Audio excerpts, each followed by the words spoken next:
La moitié des Belges qui veulent faire construire une maison le feraient volontiers aujourd'hui selon les principes des constructions presque neutres en énergie, ou NZEB, Nearly Zero Energy Building. C'est ce qui ressort d'une enquête menée en marge de Batibo. Les habitations presque neutres en énergie consomment peu d'énergie pour le chauffage, la climatisation, l'eau chaude sanitaire et la ventilation. De plus, l'énergie provient de sources renouvelables. Donc en Flandre, une norme a déjà été fixée et sera rendue obligatoire à partir de 2021. En région wallonne, les exigences pour atteindre la consommation énergétique quasi nulle du bâtiment sont en cours de discussion et devraient être adoptées d'ici peu. Donc on le voit bien, le défi majeur de la construction, c'est bien d'améliorer l'efficacité énergétique du bâtiment. Pour répondre aux normes européennes, les constructions neuves devront être presque neutres en énergie d'ici 2020. Les défis sont encore plus grands pour la rénovation des bâtiments, étant donné qu'une grande partie d'entre eux sont mal isolés.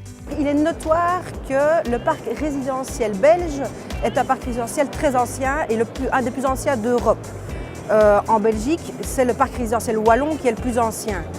Des études ont été réalisées et il apparaît que sur 1 500 000 habitations existantes en région wallonne, plus de 2/3 devraient faire l'objet d'une rénovation au moins partielle. La chimie et le secteur de la construction veulent atteindre un objectif sociétal important à long terme, à savoir l'augmentation du taux de rénovation et l'amélioration de l'efficacité énergétique de notre parc de logements. L'efficacité énergétique des bâtiments peut être largement améliorée grâce aux matériaux issus du secteur de la chimie et des matières plastiques. Leur performance est très importante et excellente et ça permet un gain de place aussi. À titre d'exemple, pour une performance équivalente, vous devrez mettre 10 cm d'isolant synthétique alors qu'avec d'autres matériaux, vous devrez mettre 15 à 20 cm d'isolant. Donc, à côté de l'isolation du bâtiment, vous avez l'étanchéité, ça va de pair. Et donc, dans ce cadre-là, le secteur de la chimie développe aussi une large gamme de produits tels que les mousses, les mastiques et les colles qui permettent d'avoir une étanchéité excellente. En outre, le placement de matériaux d'isolation permet au maître d'ouvrage de réaliser d'importantes économies d'énergie en réduisant sa consommation.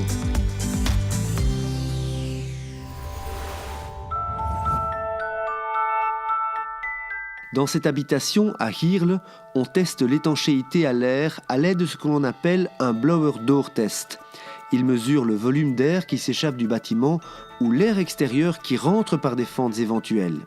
Plus l'étanchéité à l'air d'un bâtiment est grande, moins il y a de pertes de chaleur inutiles. Dans le cadre de la performance énergétique d'un bâtiment, il est important d'avoir une enveloppe de bâtiment qui est étanche à l'air afin d'éviter d'avoir des fuites d'air chaud.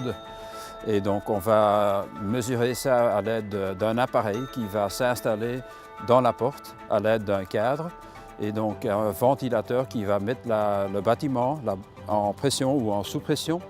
Et donc on va vérifier le débit que la machine fait afin de déterminer le niveau d'étanchéité à l'air du bâtiment. Dans les habitations passives ou basse énergie, une finition parfaitement étanche à l'air des portes et des fenêtres est indispensable pour garantir l'étanchéité globale du bâtiment. Nous avons développé des systèmes pour assurer une connexion parfaite autour des fenêtres entre les châssis et la maçonnerie. On l'a développé ensemble avec des fabricants des châssis pour tous les matériaux de fenêtres. On assure cela avec une mousse flexible, c'est le FlexiFoam qui fait partie du système pour assurer donc une isolation acoustique, thermique, mais aussi une étanchéité à l'air et l'isolation dans la durée. Voici un exemple de mousse polyuréthane élastique brevetée qui est utilisée pour l'installation étanche à l'air des fenêtres. Soudal répond ici à la demande du marché en proposant des produits basse énergie. La consommation d'énergie soit nettement inférieure à ce que l'on connaît aujourd'hui. Pour la nouvelle construction d'ici 2021, l'Europe exige même un niveau presque neutre en énergie. Ça veut dire qu'il faut développer des solutions qui sont vraiment pratiques, qui sont utilisables sur le marché et c'est là où Soudal investit pour trouver des solutions acceptables. Dans cette nouvelle tour R&D à Turnhout, on développe des mousses polyuréthane et des silicones innovantes. Cette activité symbolise l'ancrage de Soudal dans la région.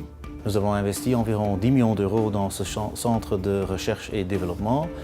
On estime que c'est très important de développer des produits qui sont non pas seulement performants dans toutes les propriétés qu'ils ont, pour avoir une fiabilité, pour avoir une durée de vie exceptionnelle, mais aussi pour avoir une applicabilité dans la pratique pour les professionnels qui est tout à fait acceptable dans toutes les circonstances.